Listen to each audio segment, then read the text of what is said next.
আজকের অনুষ্ঠানের সম্মানিত সভাপতি, প্রধান অতিথি, অতিথিবৃন্দ, সুধীমণ্ডলী, সাংবাদিক বন্ধুগণ, আসসালামু আলাইকুম। মাতৃভূমি অথবা মৃত্যু, এই প্রত্যয় নিয়ে আমাদের যে কিশোর তরুণেরা জুলাইয়ের মহাকাব্যিক বিপ্লবের সূচনা করেছিলেন, সেই চেতনাকে সামনে রেখে আমি খুবই সংক্ষেপে আজকের যে মূল প্রবন্ধ সেটা উপস্থাপনের চেষ্টা করছি। এক মহাকাব্যিক গণ অভ্যুত্থানের মাধ্যমে বাংলাদেশ নামক রাষ্ট্রের পুনর্জন্ম হয়েছে 2024-এর বর্ষা বিপ্লবের মাধ্যমে। বাংলাদেশের তরুণ প্রজন্ম, যাদেরকে জেনারেশন জি নামে ডাকা হয়, তারা 2024-এর জুলাই আগস্টে বাংলাদেশের 56,000 বর্গমাইল জুড়ে আবাবিল পাখির মতো মুক্তির দূত হয়ে নেমে এসেছিল। 1400 মানুষের আত্মত্যাগ, 25 থেকে 35,000 মানুষের অঙ্গহানি, অগণিত প্রিয়জনের অশ্রু জলে সিক্ত হয়ে জুলাইয়ের মহাবিজয় এসেছিল। বাংলাদেশ থেকে নিষ্ঠুর এক দানবীয় স্বৈরশাসনের অবসান হয়েছিল। 17 বছরের স্বৈরশাসনের নিপীড়ন এবং বঞ্চনার প্রেক্ষাপটে যে আকাঙ্ক্ষা এবং স্বপ্ন নিয়ে জুলাই শহীদের আত্মদান করেছিল, তার লক্ষ্য ছিল একটি বৈষম্যহীন সমাজ, যেখানে মৌলিক মানবাধিকার এবং মানবিক মর্যাদা সুপ্রতিষ্ঠিত থাকবে। জুলাই গণ অভ্যুত্থানের পরে গঠিত অন্তর্বর্তী সরকারের মূলত 3টি ম্যান্ডেট ছিল। একটি ছিল জুলাই ম্যাসাকার সহ 17 বছর ধরে যে মানবতা বিরোধী অপরাধ সংঘটিত হয়েছে তার বিচার। 2 ছিল রাষ্ট্র ব্যবস্থার মৌলিক সংস্কার, এর মধ্যে সংবিধান সংস্কার সহ যাবতীয় সংস্কারগুলো রয়েছে। 3 ছিল যে নির্বাচন ব্যবস্থা বাংলাদেশ থেকে ধ্বংস হয়ে গেছিল, সেই নির্বাচন ব্যবস্থা, সুষ্ঠু নির্বাচন ব্যবস্থার পুনঃপ্রতিষ্ঠা। দুঃখজনকভাবে বর্তমান সরকার জুলাইয়ের মহাবিপ্লব এবং অঙ্গীকারের কথা ভুলে গিয়ে উল্টো রথে যাত্রা শুরু করেছেন। আজকের আলোচনা শুধুমাত্র একটি রাজনৈতিক ঘটনা প্রবাহের মূল্যায়ন নয়, বরং একটি রাষ্ট্রের বৈধতা, গণতন্ত্রের ভিত্তি, সামাজিক চুক্তি এবং ন্যায় বিচারের প্রশ্নকে কেন্দ্র করে একটি জাতীয় আত্মসমালোচনা এবং ভবিষ্যৎ বিনির্মাণের প্রয়াস। আমাদের আলোচনার কেন্দ্রবিন্দু মূলত 3টি। একটি হচ্ছে জুলাই অভ্যুত্থানের চেতনা, গণভোটের রায় বাস্তবায়ন এবং জুলাইয়ের সহিংসতা এবং প্রাণহানির ঘটনাবলীর বিচার। ইতিহাসে গণ অভ্যুত্থানগুলো সাধারণত কেবল ক্ষমতার পরিবর্তনের জন্য সংগঠিত হয়নি, এগুলো মূলত রাষ্ট্র এবং নাগরিকের সম্পর্ককে নতুনভাবে সংজ্ঞায়িত করার দাবি বহন করে। জুলাই অভ্যুত্থানের পর জনগণের যে সম্মিলিত অভিব্যক্তি আমরা প্রত্যক্ষ করেছি, তা নিম্নোক্ত বিষয়টি স্পষ্ট গণরায় নির্দেশ করে। সেগুলো হচ্ছে ফ্যাসিবাদী শাসনের অবসান, রাষ্ট্র ক্ষমতার জবাবদিহিতা, স্বাধীন বিচার ব্যবস্থা, মানবাধিকারের সুরক্ষা, গুম, নির্যাতন এবং বিচার বহির্ভূত হত্যার অবসান, নির্বাচন ব্যবস্থার বিশ্বাসযোগ্যতা পুনঃপ্রতিষ্ঠা, সংবিধান এবং রাষ্ট্রীয় প্রতিষ্ঠানের সংস্কার।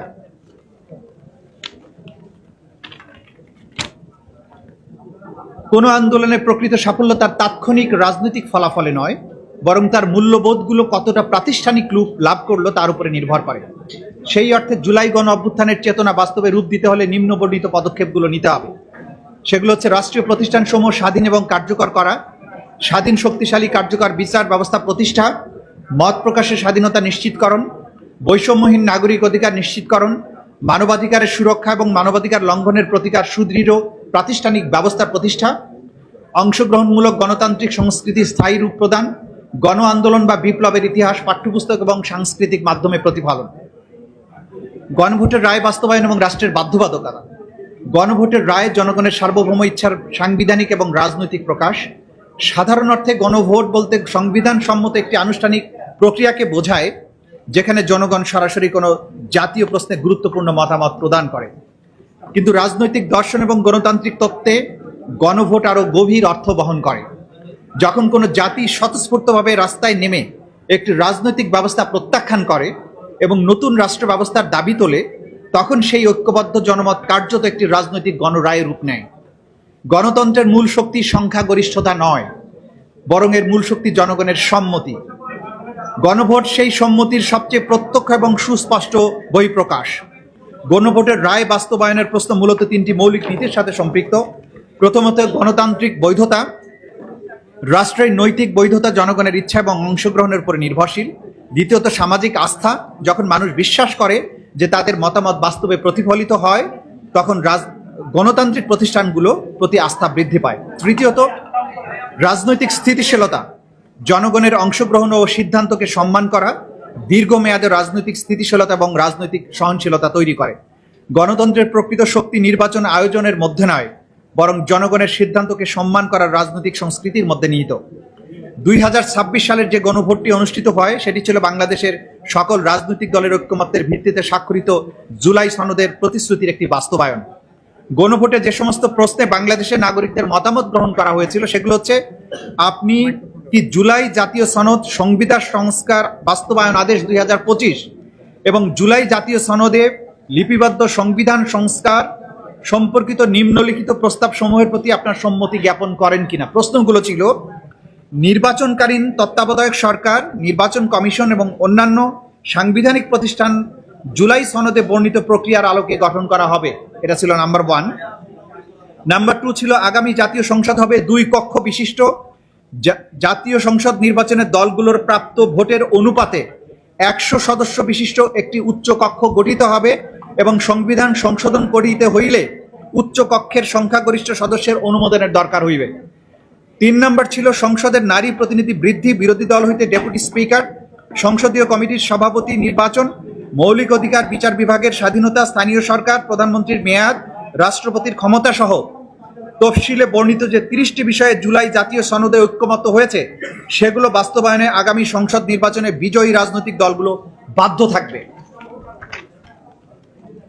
4 নম্বর ছিল, জুলাই জাতীয় সনদে বর্ণিত অপরাপর সংস্কার রাজনৈতিক দলগুলোর প্রতিশ্রুতি অনুযায়ী বাস্তবায়িত হবে। দেশের 68.59 অর্থাৎ 68.59% মানুষ এই হায়া ভোটে ভোট দিয়েছিল।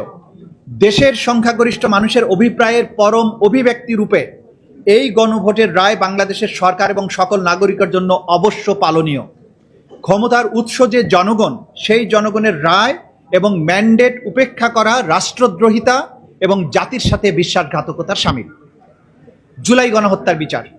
সভ্য রাষ্ট্রের অন্যতম বৈশিষ্ট্য হলো রাষ্ট্র তার নাগরিকের জীবনের নিরাপত্তা নিশ্চিত করবে এবং গুরুতর মানবাধিকার লঙ্ঘনের অভিযোগের ক্ষেত্রে নিরপেক্ষ এবং কার্যকর তদন্ত নিশ্চিত করবে।